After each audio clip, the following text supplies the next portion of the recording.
구글, 마이크로소프트, 어도비, 세계 IT를 대표하는 이 세 기업에는 하나의 공통점이 있습니다. 최고 경영자가 모두 인도 출신이라는 거죠. 순다르 피차이, 사티아 나델라, 샨타누 나라엔, 이름만 들어도 알 수 있는 글로벌 리더들이 하나같이 인도에서 나왔습니다. 그리고 이건 몇몇 개인의 우연한 성공담이 아닙니다. 미국 취업 비자 기록을 봐도 인도인의 비중이 압도적입니다. 이런 현상은 개인이 만들어낸 성취가 아니라 국가적 차원에서 인재를 꾸준히 길러내고 세계로 퍼뜨린 결과입니다. 그렇다면 어떻게 인도는 이렇게 세계적인 인재를 배출하고 동시에 IT 강국으로 자리 잡을 수 있었을까요? 바로 요약해드리겠습니다.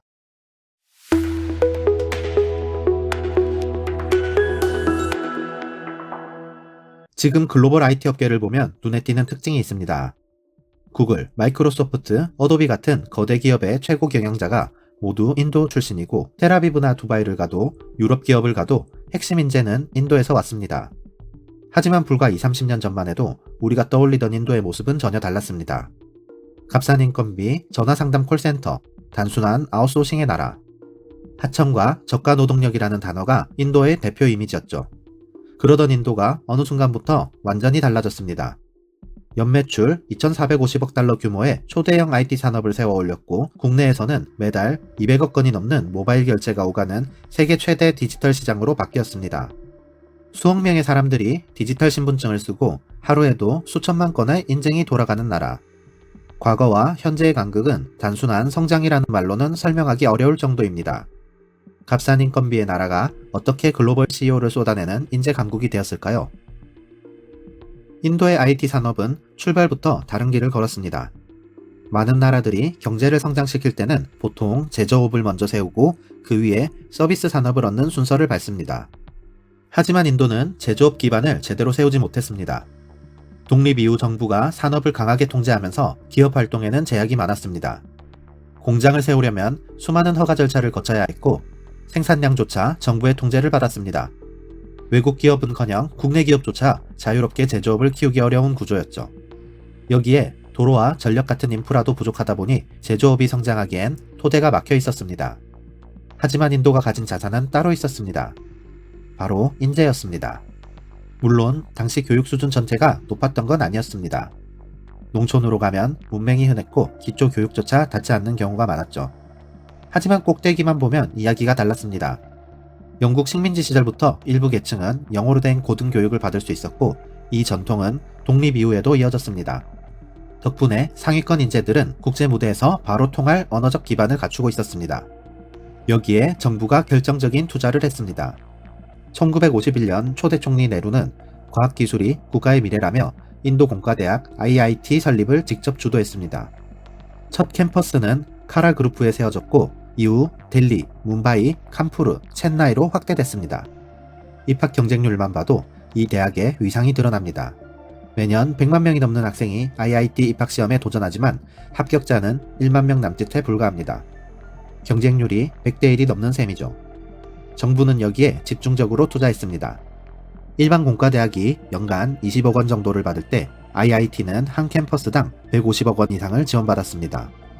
비유하자면 전국 대학에 골고루 뿌릴 돈을 손에 꼽히는 몇 개 대학에만 집중적으로 쏟아부은 겁니다. 엘리트 인재 양성에 국가의 모든 자원을 걸었던 거죠.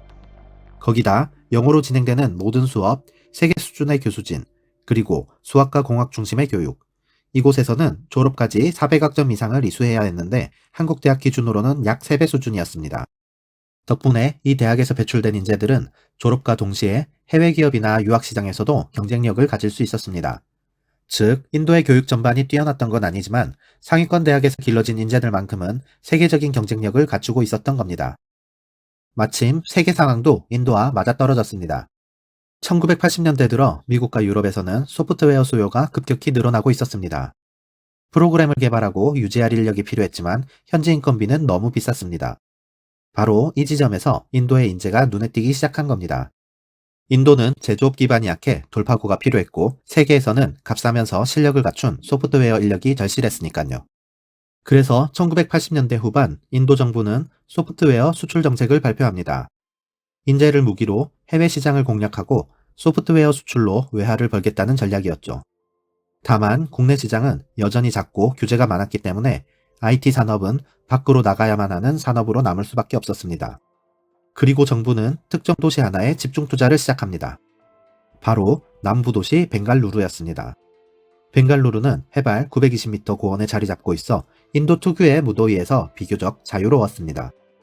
영국 식민지 시절 더위에 지친 영국인들이 이곳을 행정 중심지로 택했고 도시 인프라가 일찍부터 갖춰진 덕분에 인도에서 가장 살기 좋은 도시로 꼽혔죠. 1976년 정부는 키오닉스라는 기관을 세우고 332에이커 규모의 전자공학 도시를 만들었습니다. 결정적인 계기는 1985년 미국 반도체 기업 텍사스 인스트루먼트가 이곳에 첫 해외 R&D 센터를 세운 것이었습니다. 벵갈루루와 미국 실리콘밸리의 시차는 정확히 12시간입니다. 미국이 밤에 일을 마치면 인도에서는 아침에 그 일을 이어받습니다. 24시간 멈추지 않는 개발 체계가 자연스럽게 만들어진 겁니다. 이런 조건이 맞아떨어지면서 인도는 해외 기업들에게 자연스럽게 선택지가 되었습니다. 영어를 자유롭게 구사할 수 있는 인재가 있었고 임금 수준은 선진국보다 훨씬 낮았습니다. 여기에 시차까지 완벽하게 맞아떨어졌으니까요. 그 결과 벵갈루루는 해외 기업과 인도 인재가 동시에 모이는 거대한 거점으로 바뀌었고 점차 글로벌 IT 허브로 자리 잡게 됩니다. 사실 인도 정부는 이미 1986년부터 포석을 깔아두고 있었습니다. 소프트웨어를 국가 전략 사업으로 선포한 겁니다. 한국이 철강과 자동차로 산업화를 추진했다면 인도는 처음부터 코드로 국가 경쟁력을 쌓기로 결정했습니다. 그런데 이건 갑자기 시작된 게 아니었습니다. 인도에는 이미 IT 기업들이 먼저 생겨나고 있었습니다. 인도 최초의 IT 기업은 1968년 설립된 TSC였습니다. 타타그룹 계열사로 시작해 1975년 스위스와 캐나다 은행에 소프트웨어를 처음 수출했죠. 1981년에는 인포시스가 탄생합니다. 7명의 엔지니어가 $250, 우리 돈 30만 원으로 시작한 회사였습니다. 창업자 나라야나 무르티는 아내에게 1만 루피를 빌려 자금을 마련했고 첫 사무실은 동료의 집이었습니다. 이들은 처음엔 단순한 소프트웨어 유지 보수로 시작했습니다. 이렇게 민간 기업들이 먼저 길을 닦자 정부도 본격적으로 지원에 나섰습니다. 1988년에는 네스컴이라는 기관을 만들었습니다. 정부와 기업 사이의 가교 역할을 하는 비영리 단체였죠. 소프트웨어 기업들에겐 세제 혜택과 수출 지원을 집중했고 STPI라는 기술 단지를 전국에 세워 인프라를 제공했습니다. 그러던 1991년 인도는 큰 전환점을 맞습니다. 1980년대 내내 무역 적자와 재정 적자가 쌓였고 결정적으로 걸프전이 터지면서 기름값이 치솟았습니다. 외환 보유고는 10억 달러 아래로 떨어졌습니다. 이는 고작 2주치 수입 대금 수준이었죠. 나라가 수입 대금을 감당하지 못하는 상황까지 몰렸습니다. 그래서 인도 정부는 급박하게 결단을 내렸습니다. 보유하고 있던 금 67톤을 영국은행에 담보로 맡기고 IMF와 세계은행의 구제금융을 받았습니다. 금은 인도인들에게 단순한 자산이 아니라 문화적 상징이었습니다. 그 금까지 담보로 내놔야 했다는 사실에 국민들은 큰 충격을 받았고 당시 찬드라셰카르 내각은 결국 7개월 만에 무너졌습니다. 그 대가로 인도는 수십 년간 유지해왔던 규제 체제를 풀고 시장을 개방해야 했습니다. 그래서 인도 정부는 무역과 투자 규제를 대폭 완화하고 경제 자유화를 본격적으로 시행했습니다. 특히 IT 산업을 집중적으로 키우면서 소프트웨어 수출을 지원하는 STPI 같은 기술단지를 세우고 세금 혜택과 인프라를 몰아주었습니다. 이 개방 이후 해외 기업들도 본격적으로 인도로 들어오기 시작했습니다. 또한 TSC나 인포시스 같은 인도 자체 기업들도 1990년대 자유화 이후 본격적으로 성장 궤도에 올랐습니다. 그리고 진짜 기회는 2000년, 이른바 Y2K 위기에서 찾아옵니다. 세기가 바뀌는 시점, 전 세계 컴퓨터 시스템이 2000년을 인식하지 못해 오류를 일으킬 수 있다는 불안이 커졌습니다. 은행 거래가 멈추고 항공 관제 시스템이 마비될지도 모른다는 우려까지 나왔습니다. 각국 정부와 기업들이 비상 대응에 나섰고 그때 수많은 인도 엔지니어들이 현장으로 투입돼 이 문제를 해결했습니다. 이 경험은 단순한 사건 처리가 아니라 글로벌 기업들이 인도의 기술력을 직접 확인한 계기가 되었고 이때 쌓인 신뢰는 곧바로 장기 아웃소싱 계약으로 이어졌습니다. 그 결과 인도는 값싼 노동력의 나라에서 믿을 수 있는 IT 파트너로 평가가 달라지기 시작했습니다. Y2K 위기 이후 인도 IT 기업들은 세계의 신뢰를 얻기 시작했습니다. 그리고 그 신뢰가 더 크게 자리 잡을 수 있었던 배경에는 인재들이 있었습니다. 많은 인도 학생들이 유학과 취업을 위해 미국으로 건너갔고 특히 H-1B 비자를 통해 대규모로 실리콘밸리에 자리 잡았습니다. 영어로 교육받은 공학 인재들이었기에 미국 기업들은 바로 현장에 투입할 수 있었고 어느새 인도 출신 엔지니어들의 비중은 압도적으로 늘어났습니다. 지금 실리콘밸리에서 탄생하는 스타트업의 30% 이상이 인도인이 창업한 기업입니다. 실리콘밸리 기술 인력의 40%를 인도 출신이 차지하고 인도계가 경영하는 기업만 750개가 넘습니다. 처음에는 단순히 코드를 짜거나 시스템을 유지하는 역할이 많았지만 시간이 흐르면서 더 큰 책임을 맡게 되었습니다. 프로젝트를 이끌거나 고객사와 직접 협력하는 자리까지 나아간 겁니다. 이 과정에서 미국 현지의 동료들과 네트워크를 넓혀갔고 인도 출신 인재들끼리도 서로 연결망을 만들며 영향력을 키워나갔습니다. 이른바 인도 디아스포라라고 불리는 집단이 형성된 겁니다. 그 네트워크는 단순한 개인의 커리어를 넘어 인도와 세계를 이어주는 다리로 작동하게 되었습니다. 이렇게 1990년대 자유화와 2000년대 Y2K를 거치면서 인도의 IT는 두 가지 모습을 갖게 됩니다. 산업적으로는 세계 기업들이 의존하는 아웃소싱의 본거지가 되었고 인재 측면에서는 실리콘밸리에 인력을 공급하는 거대한 원천이 되었습니다. 그렇다면 지금은 어디까지 와 있을까요? 2025년 기준 인도의 IT 산업 매출은 2,450억 달러를 넘어섭니다. 숫자만 봐도 규모가 압도적입니다. 특히 글로벌 기업들이 인도에 세운 연구개발 거점의 성장세가 두드러집니다. 구글, 마이크로소프트, 아마존은 벵갈루루와 하이데라바드에 대규모 센터를 세우고 인공지능이나 클라우드 같은 핵심 기술을 현지에 직접 개발하고 있습니다. 이제 벵갈루루에만 IT 개발자가 100만 명 이상 있고 인도 IT 기술자의 35%가 이 도시에 몰려 있습니다. 이 시장만 해도 지금 수백억 달러 규모인데 앞으로는 천억 달러에 육박할 거라는 전망도 나옵니다. 단순한 아웃소싱 업무를 넘어 이제는 글로벌 기업의 전략과 혁신을 함께 만드는 무대가 인도로 옮겨가고 있는 겁니다. 이 성장은 해외 수요, 특히 미국과 맞물려 있습니다. 인도 IT 수출의 60% 이상이 미국으로 향합니다. H-1B 비자를 통해 매년 수만 명의 인도 엔지니어가 미국으로 건너갔고 인포시스는 미국 H-1B 비자 발급자를 가장 많이 보유한 회사가 됐습니다. 단순한 엔지니어를 넘어 프로젝트 리더와 경영진으로 올라섰습니다. 오랜 협력 속에서 인도는 미국 기업들에게 가장 신뢰할 수 있는 파트너로 자리 잡았습니다. 그리고 지금은 그 무대가 더 넓어지고 있습니다.